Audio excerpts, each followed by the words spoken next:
Hey besties, thank you for coming back to the sleepover. And for anyone new here, welcome to the sleepover. This is a podcast where faith and self-improvement intertwine in order to create a sacred space for us to talk about those taboo topics as we're navigating adulting and womanhood. I hope you're all doing well. How's your mental health? May is Mental Health Awareness Month. Don't forget to check in with yourself this month. Check on your strong friends and family members, not just this month, but just whenever you can. I'm doing better than I was a few days ago, and for that I am grateful. But sis, let me tell you what's been going on in my world. So if you have been here for a little bit, you know that I just recently transitioned to a new position at work, and I've been learning a lot, I've been doing a lot, I've been doing all the things, and I've been just taking in so much information and everything, and it's been a lot, okay? My workload has increased by maybe 2 or 3 times. I just feel like I don't have downtime anymore. I sometimes don't even take my breaks. Like, I have so much work to do. It's been stressful. And so the other day I was working from home and I just had a lot going on that day. And I ended up having a mini panic attack where I just felt very panicked and anxious. And let me tell you something. Anxiety doesn't care how minuscule a situation is. Once your brain decides that it doesn't have a comfortable point of reference or a safe place to land, it automatically sends signals that you're unsafe or under attack. So I felt extremely flustered and overstimulated. And I'm not a stranger to feeling overwhelmed or overstimulated. I've mentioned before on this podcast that I'm a highly sensitive person, and I guess now would be a good time for me to kind of explain what that is, because I feel like a lot of people get confused. I feel like a lot of people feel like being highly sensitive means that you say anything off-putting to me and then I'm about to go cry in the car. You gonna cry in the car? And that is not the case. The term was actually established, developed, created by Dr. Elaine Aron. And essentially what it means is that your brain processes external and internal stimuli and emotional information at a heightened level than most of the people in the world. Highly sensitive people make up about 20% of the world's population, so it's definitely a minority thing. I feel like for me, I'm very aware of others' emotions around me. I'm very aware of my own. Like, my inner world is just, it's like a utopia. And for anyone listening who doesn't understand what I'm talking about, y'all probably think I'm crazy. But I respond to external stimuli at a heightened level compared to most of the world. So for me personally, like, I do not like big chaotic crowds, big unorganized crowds, like going to a flea market or going to, I don't know, a pumpkin patch or something where everybody's just kind of everywhere. I don't like that. I'm very, very in tune with other people's emotions, and I kind of find myself almost trying to mediate the room around me because I'm very in tune with other people's emotions and feelings. Like, I can feel that. But anyways, I say all that to say that it is very easy for highly sensitive people to feel overstimulated or overwhelmed because we're very aware of the stimuli in our environment, I guess is a better way to say it. But we are some of the most creative people. We're some of the most emotionally in tune people. We're some of the most empathic people. So getting into this new position where there's little to no downtime to be a dreamer or to be creative in any capacity has been extremely draining and overstimulating for me because I literally need that to function. Like I was saying, highly sensitive people are really empathic. So although I'm overwhelmed, I felt hesitant to speak up because I know my coworkers also have a lot going on too.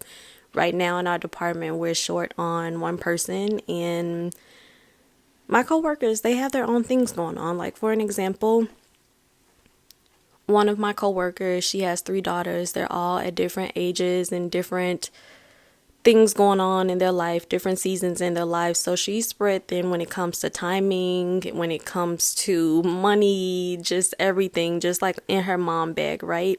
And then I have another coworker who has a husband who's actively fighting cancer right now, and that is draining all on its own, not just for the person who's experiencing and going through chemo and all the things, but it's also very taxing on the people around them. If you've had anyone in your life who has had a fight with cancer, you know that it's also very taxing for the people who are supporting and loving on the person who has cancer. But I say all that to say that I didn't want to be a burden or to cause anyone else any more stress. So the day after I had my mini panic attack, I woke up and immediately God was like, you need to speak up because you're suffering in silence, and your silence is being taken like everything is all good, but you are not good right now. And I was like, you're right, God. I'm not good right now. I'm anxious. I'm not sleeping well. I feel like a shell of myself because I'm too tired outside of work to do the things that I actually love. Like, I need to speak up despite having empathy for the people around me. I'm putting myself in uncomfortable or even dangerous positions because I don't want to be inconvenient. I don't want to put more of a load on anyone else because they have things going on too. There was this vision that God gave me because that's one of the ways God speaks to me and gives me revelation. I'm not going to get into it because I will literally go down a rabbit hole and we don't have time for that. But the revelation that I gathered from the vision is that there has to be balance between empathy and boundaries, because empathy without boundaries equals self-sacrifice and self-betrayal. I'll say it again for the hot girls in the back. There has to be balance between empathy and boundaries, because empathy without boundaries equals self-sacrifice and self-betrayal. When I think about the goodness of God, no, I'm kidding. But when I think about the things I've been through, some of the most traumatic moments, toxic relationships I've been in, be it friendships, family relationships, or romantic relationships, the common denominator in most of those situations was my empathy. And they probably could have been avoided if I learned to set boundaries and protect my empathy at a younger age. And I'm not saying every situation was because of my empathy. Some things were literally just a reflection of someone else's brokenness, their ignorance, or their own trauma. What I'm saying is that there were things that could have been avoided, or I could have excused myself from sooner if I wasn't relying so heavily on my empathy. Walk with me for a second, okay? I have a bad habit of rationalizing red flags because of my empathy. Because I feel like I'm pretty emotionally intelligent. I can see the duality in a lot of things, and I can feel other people's feelings. It makes it easy for me to slip into intellectualizing their bad behavior. An example of this would be my ex-boyfriend. He lost one of his sisters in a car accident in college. I believe it happened a little before we even met. But his dad also struggled with drug abuse growing up, and his mom just kind of learned how to cope however she could. His parents also made him watch porn as a child because they thought he was going to be gay. Yeah. a lot to unpack there. So me hearing that softened my heart towards him, and I was able to rationalize that he's a certain way because of X, Y, and Z, right? The problem with that, though, is that yes, I can empathize with his experiences, but when the red flags started flagging and he was showing symptoms of being a textbook narcissist, emotional, verbal, physical, mental abuse, it's like I let it slide because, oh, I feel for you and I want to help heal you or fix you. I used to be Barbara the Builder full time. How I managed to do that and still get my college degree, baby, I don't know. And to my younger girls listening, this applies to all ages, but I feel like we don't hear it enough growing up. Don't go trying to fix or build no man. You will lose yourself trying to fix a broken man, and he will leave you as a shell of a human being and go be with the next girl.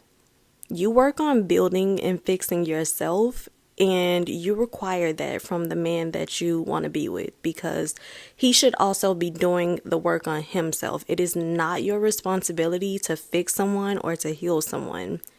It will suck you dry every single time. But back to what I was saying about the empathy. When you are someone that's empathic, it's so easy to intellectualize someone's bad behavior, especially if you know their traumatic history. It doesn't matter if, oh, she's had rejection issues or been bullied by other women, so that's why she's catty and passive aggressive towards me. And it even applies to family. Like, your parent didn't have a parent that was emotionally present, so that's why they can't communicate or be emotionally available for you.